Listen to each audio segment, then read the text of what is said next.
Bonjour, bienvenue en Transparence, le magazine de la rédaction qui parle de l'actualité et qui donne la parole à ceux qui font l'actualité. Notre invité ce midi, c'est Virginie Ruffnac, chef du groupe Rassemblement au Congrès de la Nouvelle-Calédonie, mais aussi première vice-présidente du Congrès et vice-présidente du Rassemblement. Virginie Ruffnac, bonjour. Bonjour. Merci d'avoir répondu à notre invitation alors que les négociations sur l'avenir institutionnel ont débuté en présence du ministre des Outre-mer Manuel Valls et qu'un document a été publié. Il est intitulé Orientation présentée par le gouvernement après les réunions de Nouméa et il suscite un certain nombre d'interrogations et de réactions. Mais d'abord sur les discussions elles-mêmes qui se sont tenues à Paris en bilatéral, puis en plénière à Nouméa. Dans quelle ambiance, dans quel état d'esprit? Tout le monde a dit c'est très constructif, mais peu de choses ont filtré. Alors, comment se sont passées ces réunions? Écoutez, bon, là, le premier constat plutôt positif, c'est la présence autour de la table de l'ensemble des acteurs, de l'ensemble des parties prenantes, ce qui n'était pas arrivé de longue date sur la séquence de Nouméa. Est-ce qu'on Et sait ce qui a convaincu d'ailleurs l'UCF-LNKS de venir autour de la table, puisqu'il refusait depuis des mois? peut-être que je n'ose pas trop dire un certain nombre de mots prononcés par le ministre qui étaient quand même très ambigus de notre côté et qui ont fait que peut-être ils ont été convaincus. Non, je plaisante. Ça sera à eux à qui il faudra poser la question. En tous les cas, je constate que tout le monde est autour de la table. Une ambiance d'ouverture dans les discussions, dans le sens où chacun a exprimé avec beaucoup de franchise ses aspirations. Et puis, je voudrais dire aussi aux Calédoniens, de notre côté, le rassemblement, une grande unité avec nos partenaires loyalistes. Et ça a valu beaucoup de calage entre nous avant, pendant, après ces discussions pour véritablement parler d'une voie totalement commune sur l'avenir institutionnel. L'objectif, il y a vraiment une volonté d'aboutir à un accord, que ce soit vraiment constructif pour l'avenir? Oui, évidemment, nous avons envie de dégager l'horizon des Calédoniens, de leur donner des perspectives, qu'ils puissent se projeter vers leur avenir désormais. Et nous avons aussi cette responsabilité de leur tracer une voie d'avenir. C'est la responsabilité des hommes et des femmes politiques en Nouvelle-Calédonie. Je note d'ailleurs que le député Chibaou a commencé sa déclaration introductive par cela en disant nous nous inscrivons dans l'héritage de nos anciens, nos références sont les accords de Matignon et d'Oudinot puis de Nouméa, et nous comptons bien tenter d'avoir un accord. En tout cas, ce sont les propos qui ont été tenus par les partenaires indépendantistes de l'UCF-LNKS jusqu'à l'Unipalica. Donc, à ce stade, nous étions effectivement dans le fait de poser sur la table l'ensemble des aspirations des uns et des autres. Alors depuis, il y a eu notamment la convention du FLNKS cette semaine. Euh, alors il y a toujours une ambiguïté, discussion, négociation. On n'est pas forcément d'accord sur les termes. En tout cas, la délégation, au sortir de cette convention, un communiqué a été publié qui dit que la délégation du FLNKS a mandat pour continuer les discussions, mais pas pour entrer en négociation. Ça veut dire quoi? Ça veut dire qu'en fait, ils veulent pas d'un accord? Écoutez, moi je comprends qu'il pose un certain nombre de requêtes. J'entends que la première requête, c'est de pouvoir discuter de la pleine souveraineté, de la trajectoire plutôt vers une pleine souveraineté. C'est vrai que ça ne figure pas dans le document et on dira peut-être après pourquoi. Parce qu'il y a eu 3 référendums et nous, en tout cas, un des piliers fondamentaux de pouvoir de notre côté être en négociation, c'était que ce premier principe, le respect des 3 référendums et de la volonté des Calédoniens de rester au sein de la République française, soit une base de discussion. Or, c'est le cas puisque ça figure dans ce document. Alors, eux, c'est leur requête, ça. Bon, on peut respecter leur point de vue. Ça sera à l'État de leur dire ce qu'ils en pensent. Mais la seconde requête, c'est le fait que Christian Théin soit autour de la table. Et autant chacun peut défendre ses aspirations sur les cas de M. Théin. On sait aujourd'hui que des soupçons pèsent sur lui avec des chefs d'accusation importants, hein, de destruction volontaire, incendie volontaire, enfin, en tout cas, un chef d'accusation suffisamment important, manifestement, pour que la justice ait décidé de le placer en détention provisoire. Ces soupçons qui pèsent sur cette personne, et notamment le fait qu'il était porte-parole de la CCAT, dont aussi des soupçons pèsent sur cette organisation, disant qu'elle est à l'origine elle serait à l'origine des exactions, de la violence extrêmement intense qui s'est abattue sur la Nouvelle-Calédonie et qui plonge des milliers de Calédoniens dans le chaos, sans emploi, sans maison, sans entreprise, sans travail, sans capacité de nourrir dignement leur famille. Tout cela fait clairement que pour nous, cette requête est juste inacceptable. Nous ne serons pas autour de la table avec une personne qui était porte-parole de cette organisation. Nous considérons que ça n'est pas moral, que ça n'est pas éthique et que nous ne serions pas dignes de ce que nous représentons si nous siégeons autour de la table avec une telle personne, avec, encore une fois, les lourds chefs d'inculpation qui pèsent sur lui, avec la violence que nous avons connue. Ça n'est juste pas possible. Donc, Il pose des choses. Moi, je considère aujourd'hui qu'il faut avancer. On ne peut plus procrastiner.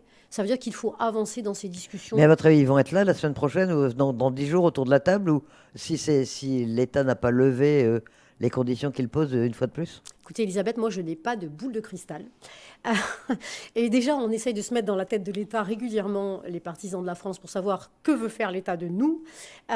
Si tout le temps, nous devons être aussi dans la tête des indépendantistes, ça commence à être un petit peu schizophrène comme attitude. Donc, moi, ce que je constate, c'est qu'il y a responsabilité à être autour de la table pour avancer, que les requêtes sont acceptables quand elles sont de l'ordre des convictions. Nous avons posé nous-mêmes des requêtes sur la table pour pouvoir continuer à négocier. On va y Mais venir. il y a des choses, en tout cas, qui sont inacceptables et nous ne serons pas autour de la table si M. Théin y est, par respect des milliers de Calédoniens qui sont dans des situations très difficiles aujourd'hui. Je veux rappeler quand même que M. Théin donc, a été porte-parole de cette organisation qui est la CCAT, dont certains des membres ont affirmé publiquement qu'ils allaient mettre le feu à Nouméa. Donc, vous voyez un peu cette situation, les responsables politiques sont là pour le bien-être de la population. Donc, pour nous, ça n'est pas possible. Alors, pour en venir au fameux document publié par l'État, qu'est-ce qu'il faut en penser d'abord? Quelle est sa portée? Est-ce que c'est seulement un compte-rendu des discussions? Est-ce que c'est un état des lieux? Ou est-ce que c'est déjà une base de négociation que l'État pose sur la table? Il faut bien dire aux Calédoniens plusieurs choses simples. D'abord, ça n'est pas un procès-verbal. Nous ne l'avons pas signé. Aucun d'entre nous n'a signé ce document. Ce n'est pas un relevé de conclusion du comité des signataires que vous connaissez, même si nous savons qu'ils sont un petit peu pré-rédigés par l'État à l'avance. Malgré tout, nous sommes tous à Matignon dans les sous-sols à rédiger en commun avec l'État ces relevés de conclusion. Là, nous n'avons aucunement participé à cette rédaction. C'est uniquement un document du ministre d'État Valls qui pose sur la table, pour le compte de l'État, les hypothèses qu'il considère avancées par les uns et par les autres. Nous avons été consultés très peu de temps sur ce document. Nous avons rectifié des choses nous concernant qui ne nous semblaient pas exactes. Mais il y a encore évidemment des imprécisions, notamment sur nos hypothèses, sur nos aspirations. Et donc c'est un document purement de l'État. Et ça veut dire que ça n'est pas un document de négociation, il n'a pas été le fruit d'une négociation. Le ministre, il prend la parole des uns et des autres et il met dans ce document tout ce qu'il considère être la parole des uns et des autres. C'est une compilation des différentes hypothèses. Exactement, c'est une compilation et il considère que c'est un travail indispensable à pouvoir ensuite poser une négociation et cette fois-ci trancher et rentrer dans un vrai débat de négociation sur les sujets. Alors on y retrouve, c'est un document de 11 pages, il a été rendu public, tout le monde peut le lire. On y retrouve les 3 thèmes proposés par Manuel Valls: le lien avec la France et l'autodétermination, la citoyenneté calédonienne et le corps électoral, la gouvernance et les institutions calédoniennes. Déjà pour vous, il y a quand même des éléments positifs, des points dont vous êtes content qu'ils aient été relevés, qu'ils aient été soulignés?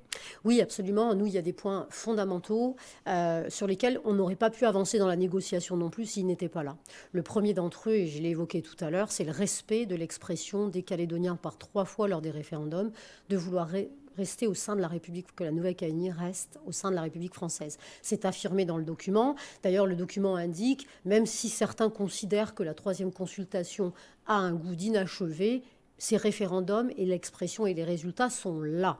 Ça veut dire qu'on ne peut pas faire contre cela et on doit faire avec cela et dans le cadre de cela.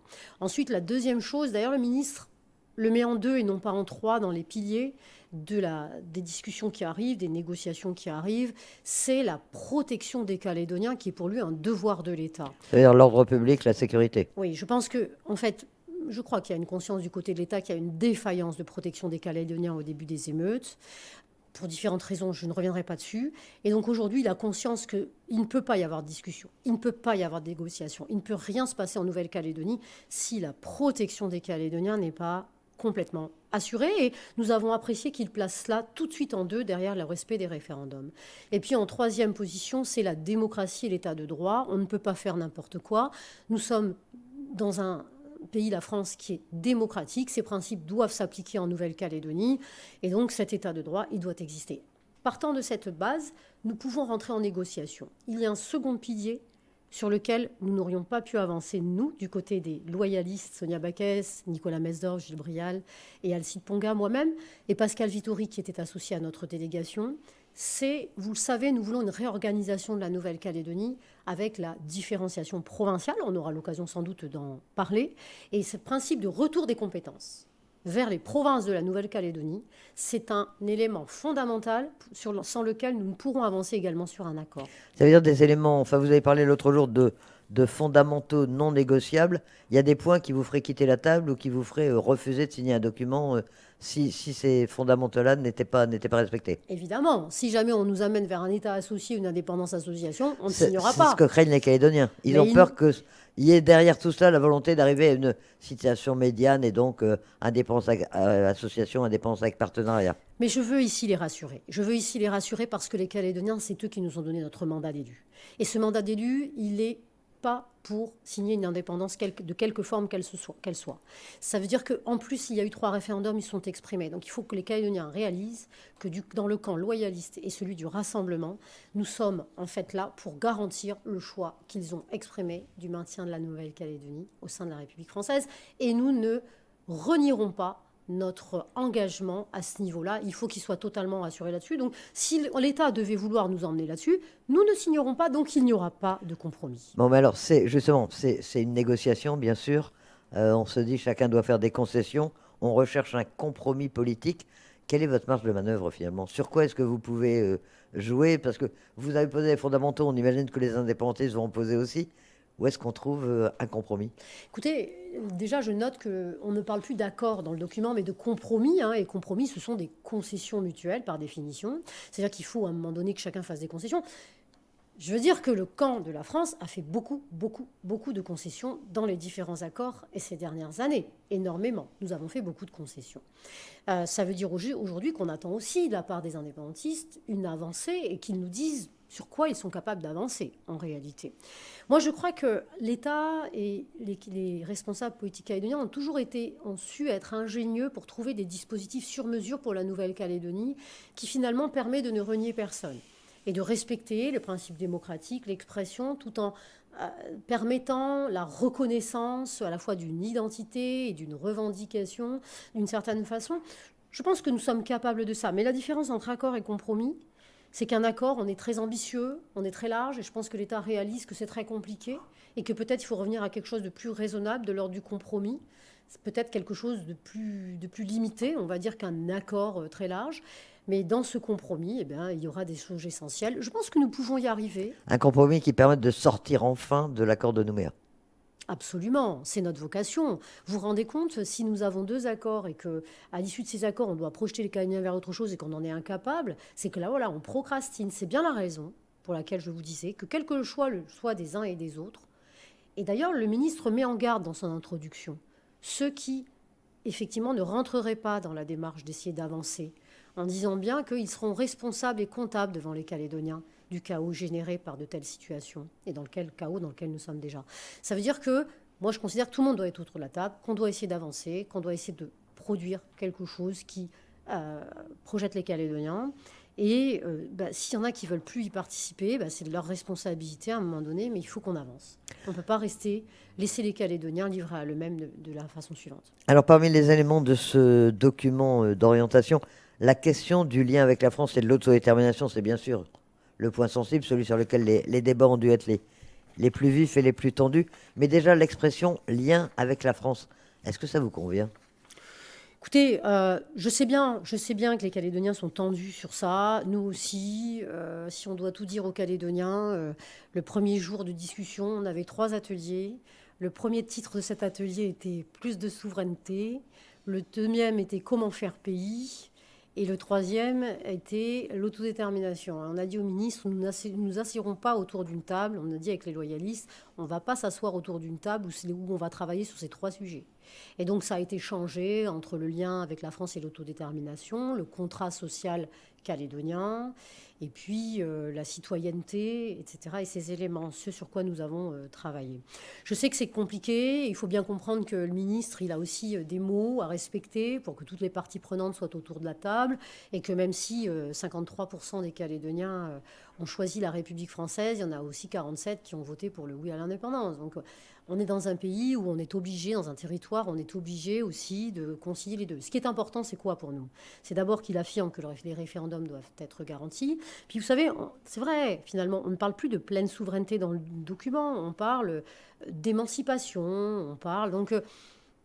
il faut bien un équilibre entre tout le monde. Il faut bien que tout le monde s'y retrouve à un moment donné. Donc moi, je vais essayer un petit peu de les rassurer là-dessus. Parler de l'autodétermination. Oui, alors là, il y a 4 hypothèses d'autodétermination. Encore une fois, ce sont des hypothèses, c'est un compte-rendu, ce n'est pas quelque chose de signé.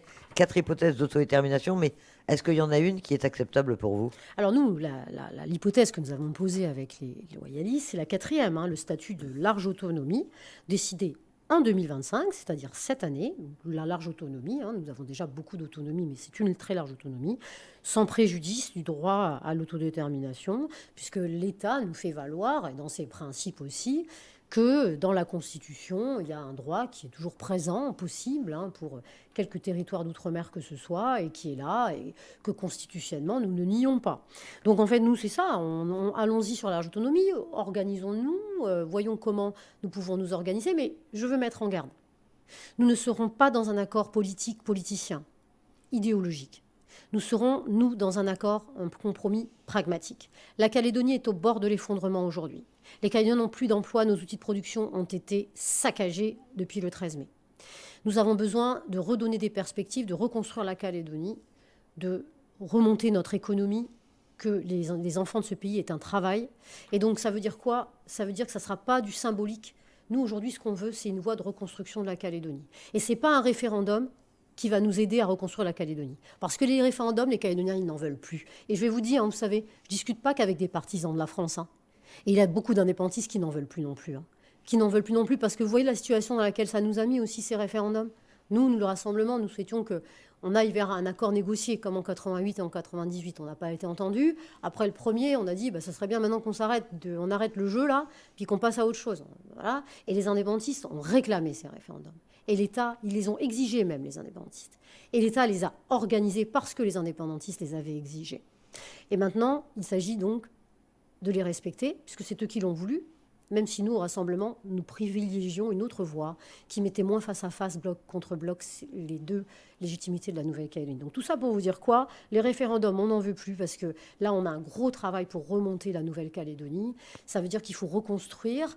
Vous voyez bien, 56 bâtiments publics détruits, 14 écoles détruites, le monde économique complètement à l'arrêt, des milliers de Calédoniens qui s'en vont, un système de santé effondré, avec des tas de gens qui ne peuvent plus être soignés, des personnels soignants qui sont partis.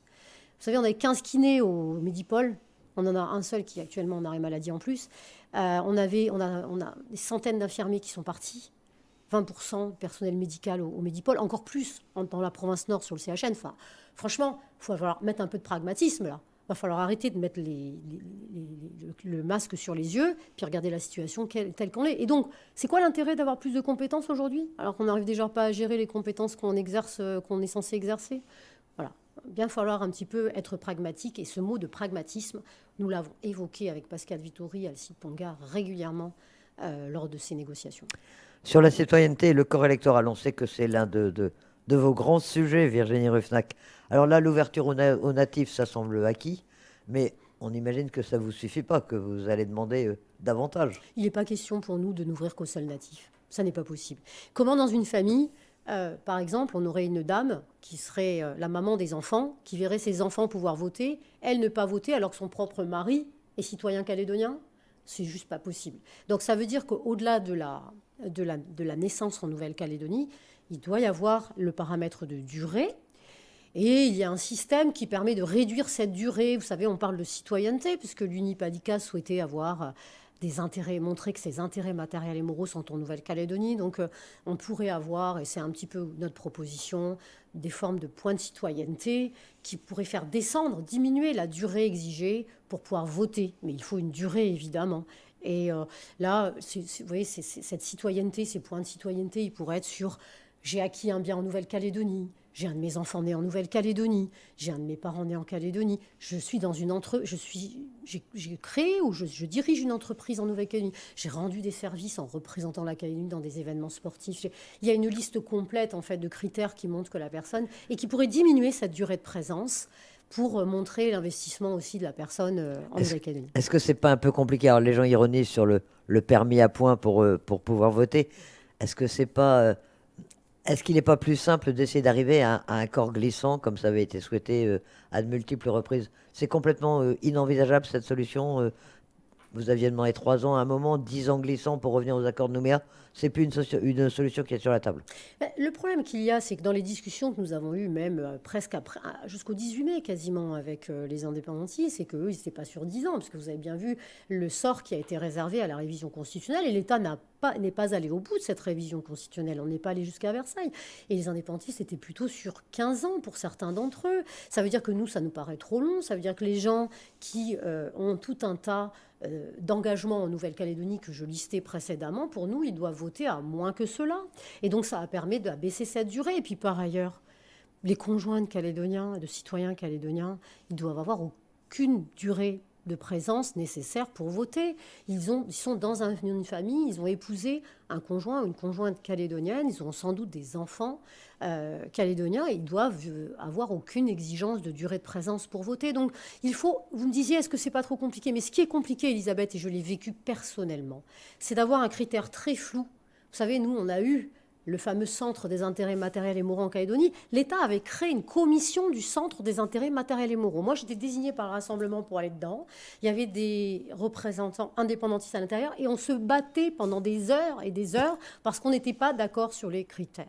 Donc, on veut à l'avenir quelque chose de très cadré. Le traduire en points, c'est plus simple finalement. C'est la même idée, mais c'est plus simple. C'est codifié, il n'y a pas de possibilité d'interprétation et surtout, vous avez la durée, vous avez la naissance, vous avez les conjoints. On a une citoyenneté qui est inclusive, comme le dit le président de mon mouvement très justement, Alcide Ponga, qui a un discours très vrai. Est-ce que nous faisons la Calédonie pour les cochons sauvages ou les cerfs uniquement? Ou est-ce qu'on veut qu'on ait une population investie, impliquée, qui développe ce territoire, qui s'y sente aussi chez eux et qui permettent qu'à l'avenir, la Calédonie soit plus économiquement... Et les indépendantistes sont ouverts à cette ouverture, pour le coup, du corps électoral? Ou est-ce qu'ils restent très crispés sur cette question? Non, je crois qu'il y a une volonté d'adjoindre des éléments de citoyenneté à la durée. Et cela s'est rendu possible par les pistes que j'évoque aujourd'hui. Donc, nous, ce que l'on veut, c'est que ça aboutisse. Le corps électoral ne peut plus rester ainsi. Nous ne pouvons plus tenir d'élections provinciales sur la base du corps électoral gelé. Il faut donc trouver des solutions à cela. Et je crois que eux, l'élément de citoyenneté est quelque chose d'important, qu'il s'agisse de l'UC ou qu'il s'agisse de l'UNI. Tous les deux avaient émis ces éléments de citoyenneté et d'intérêt matériel et moraux à préciser qui étaient importants pour eux. Alors on en vient à la gouvernance. Et là, c'est un domaine dans lequel vous semblez avoir été le plus écouté. Une attention très particulière a été portée sur les pouvoirs des provinces comme échelon essentiel de proximité et d'efficacité de l'action publique. Et on parle de différenciation. Ça vous satisfait, on imagine? Et là aussi, est-ce que c'est une option qui est partagée autour de la table désormais? Elle a fait débat, hein. Nous, on a beaucoup travaillé, à échanger avec l'ensemble des parties prenantes autour de la table, l'ensemble des groupes, qu'ils soient indépendantistes ou non, pour essayer de convaincre sur ce sujet. Très clairement, en 88, Michel Rocard comprend avec un peu de génie que la Calédonie, contrairement à ce qu'on passe son temps à dire, elle n'est pas une et indivisible. Elle est plurielle et en plus aujourd'hui, elle est particulièrement divisée. Il comprend ça et il essaye de faire la conciliation de tout cela. Et la conciliation de tout ça, pour lui, c'est de donner du pouvoir dans les provinces pour que chacun puisse développer son orientation et son ambition politique. Et de 88 à 98, ça marche. Les populations sont fixées dans leur province. Et c'est qu'à partir de 98, l'accord de Nouméa, on recentralise tout vers la Nouvelle-Calédonie, que les populations du nord et des îles, elles migrent vers le sud. Pourquoi nous voulons la différenciation et donc les compétences dans les provinces? Nous considérons aussi aujourd'hui que la Calédonie doit vivre un rebond économique. Nous sommes conscients qu'aujourd'hui, 91% de la recette fiscale est fabriquée par la province sud. Donc la province sud a un levier de rebond économique, malheureusement que les deux autres provinces n'ont pas immédiatement et tout de suite. Elle a, cette province sud, la capacité de rebondir, mais à condition d'en avoir la compétence. Il peut y avoir les impôts baissés, mais à condition que nous ayons la compétence de baisser les impôts. C'est la raison pour laquelle nous demandons que la fiscalité revienne vers les provinces. On peut faire venir des investisseurs, et voilà, à condition que le Code du travail soit aussi modifié. Et puis par ailleurs, et Nicolas Mesdorf l'a très bien exprimé dans ces discussions, nous avons besoin de protéger les Calédoniens. Donc nous avons besoin d'avoir, comme c'est le cas pour les municipalités, des polices de proximité dans les provinces qui permettent de sécuriser les gens au-delà de la compétence d'ordre public régalienne de l'État. Ça veut dire quoi? Ça veut dire que nous, on dit, revenons vers nos provinces comme c'était le cas en 88, que le Nord et les îles aussi profitent de cette opportunité à nouveau pour se redynamiser, mais remettons les compétences dans les provinces parce qu'au Congrès de la Calédonie, nous passons notre vie à nous battre, et j'en sais quelque chose, pour un modèle unique et qui ne correspond pas aux 3 provinces. Donc nous, on veut que le Nord et les îles fassent le modèle qu'ils souhaitent, mais on ne veut pas qu'au Sud, on nous empêche de mettre en œuvre un modèle de retour d'investisseurs, d'abaissement des impôts, de sécurisation. Voilà, nous voulons tout ça et nous le souhaitons aussi pour le Nord et pour les îles. Nous souhaitons le développement du Nord et des îles, mais nous ne souhaitons pas qu'on nous empêche, nous, de redévelopper la province Sud. Il n'y a que 11 pages dans ce document, mais on n'a pas le temps de tout voir. J'ai envie de vous demander maintenant quelle va être la suite. Manuel Valls est parti, mais il dit qu'il revient le 21, 22 ou 23 mars. Entre les deux, est-ce que vous allez discuter entre partenaires calédoniens? Est-ce que vous allez informer vos militants, vos sympathisants? Est-ce que vous allez arriver avec un document prêt pour eux quand le ministre sera là? Qu'est-ce qui va se passer maintenant? Alors plein de choses. D'abord avec les loyalistes, Sonia Baquès, Nicolas Gilles, et puis Alcide et moi-même, et Pascal Vittori, le président de l'association des maires, on a décidé de se déployer tous sur le terrain le plus largement possible pour déjà aller expliquer cette première phase de discussion aux Calédoniens. Nous considérons que nous leur devons cette transparence. Hier soir, moi j'étais à Tomo. Avant-hier soir, on réunissait cadres, collaborateurs et forces vives du rassemblement avec plus de 100 personnes. Pareil, hier soir, 75 personnes à Tomo. Voilà, nous essayons de diffuser l'information. Sonia le fait également. Et donc, c'est important pour nous, cette présence sur le terrain. Nous allons bien sûr discuter entre nous. Le ministre évoque des visioconférences avec lui entre-temps et il reviendra cette fois-ci pour tenter de rentrer dans une vraie négociation sur la base des ensembles des hypothèses posées par les uns et par les autres. C'est ça maintenant notre enjeu et nous allons mettre toute notre énergie là-dedans. La date du 31 mars, on ne sait plus si c'est une date butoir ou non. On dit à la fois elle est impérative si on veut pouvoir tenir les élections à la fin de l'année, et en même temps, non, ce n'est pas la peine, il faut avoir un accord, même si ça prend plus de temps. C'est quoi votre position? Non, moi je comprends que le ministre dit on prend le temps, mais qu'en même temps le calendrier s'impose à nous. Ça veut dire que cette date du 31 mars, elle est toujours là. Vous savez, en fait, en vrai, les gens pensent qu'on ne veut pas avoir d'élection et qu'on veut être élu ad vitam aeternam, mais alors vraiment pas du tout. C'est-à-dire qu'en plus, un élu, il aime les élections parce que quand on est élu, on veut aller challenger, on veut aller vivre des élections, voir si on arrive à convaincre à nouveau ou si les gens nous disent bah non, on en a marre de vous, on veut voir d'autres gens. Donc en fait, en vrai, on considère déjà, on va avoir au mois de mai 1 an de plus de mandat que ce qui était prévu au départ. Nous souhaitons des élections. Mais évidemment, nous souhaitons un accord. Il faut rester sur cette date pour nous du 31 mars. Elle peut être décalée de quelques jours ou de quelques semaines, mais il faut rester là-dedans parce que plus on donne du temps et finalement plus ça traîne. Et vous vous rendez compte, Elisabeth, ça fait 4 ans presque bientôt, enfin 3 ans et demi, on va dire, que le dernier référendum de l'accord de Nouméa a eu lieu en 2021.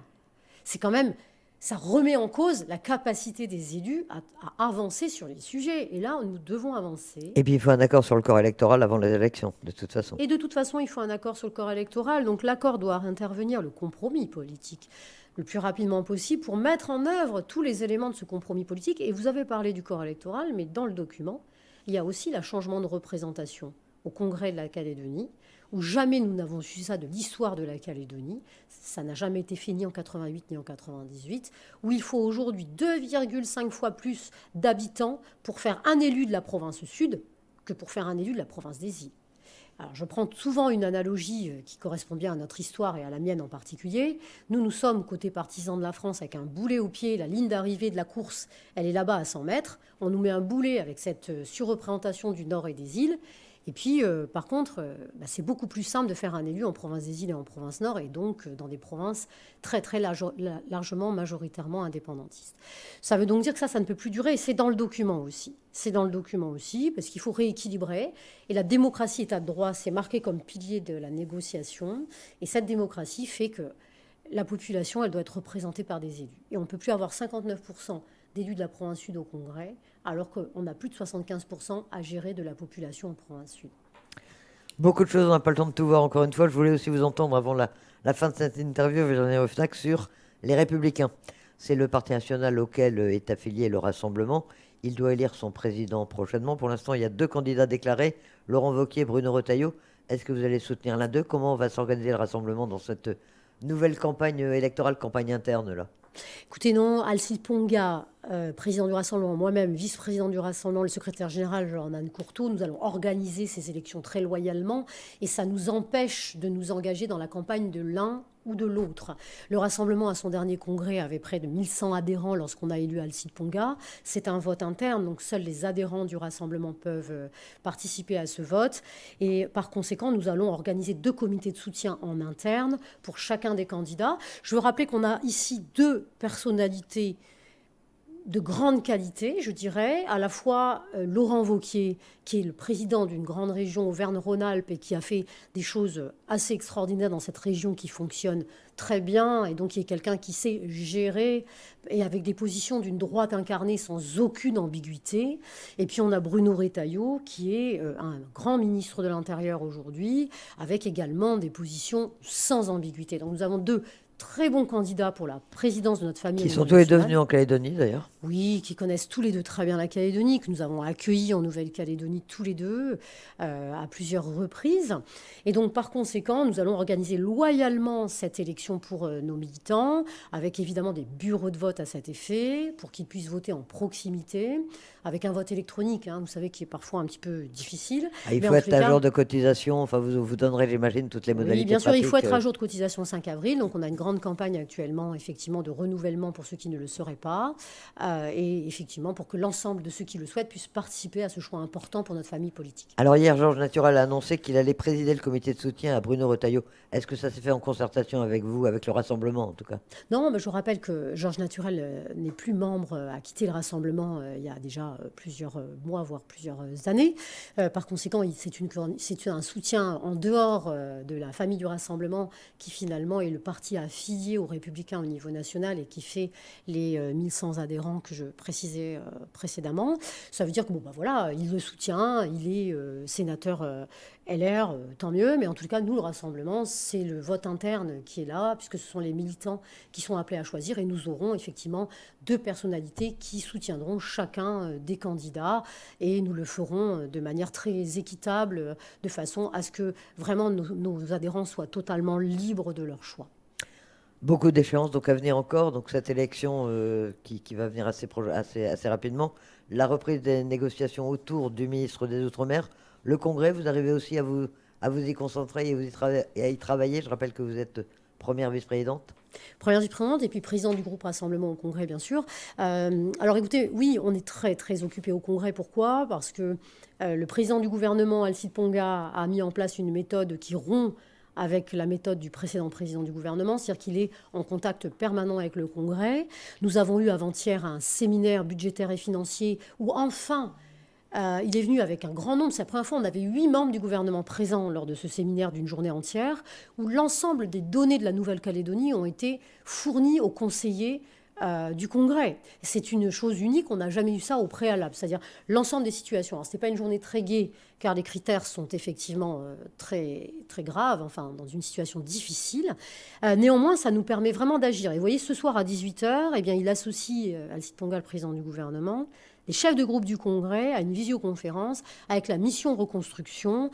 La grande chance, c'est que cette mobilisation, notamment du gouvernement aujourd'hui, et des provinces, bien sûr aussi, et Sonia Backès est très mobilisée sur ces sujets également pour la province sud, eh bien, permet que l'État et le ministre Valls mettent les fonds très rapidement. Les 24 milliards de subventions de reconstruction, nous les avons. Sonia Backès m'indiquait hier que dès la semaine prochaine, les premiers travaux de reconstruction pourront commencer. Donc, on le voit bien, on a des responsables province sud là, et en tout cas à la tête du gouvernement, qui permettent d'avancer vite sur ces sujets pour que rapidement, la reconstruction et donc les carnets de commandes des entreprises puissent se remplir et que les Calédoniens puissent retrouver du travail. Par ailleurs, vous voyez, c'est dans la difficulté qu'on est capable de faire des choses bien. Hier, au Congrès, nous avions une commission qui permettra d'alléger les procédures, notamment d'appel à concurrence, où on augmente le montant pour l'appel à concurrence et pas à des petites sommes où on doit rentrer en appel à concurrence, où on force les chantiers de plus de 40 millions à accéder à la sous-traitance, donc à aller vers les petites entreprises. Obligatoirement, il y aura un minimum de pourcentage pour les petites entreprises en sous-traitance, donc il n'y aura pas que les gros qui participeront à la reconstruction. On veut que tout le monde ait une part du gâteau en la matière et que nos entreprises puissent retrouver des couleurs. Et donc c'est un message d'espoir que je voudrais dire. Les élus calédoniens sont mobilisés pour que cette reconstruction soit rapide et participe à tous les Calédoniens. Ce sera le mot de la fin. Merci Virginie Le Fnac d'avoir accepté notre invitation dans ce magazine Transparence Un magazine qui, je le rappelle, sera rediffusé dimanche soir, juste après notre édition de 17h45. Il sera disponible dans un instant en audio et en vidéo sur notre site internet. Excellent après-midi. Votre prochain rendez-vous d'information, c'est à 13h.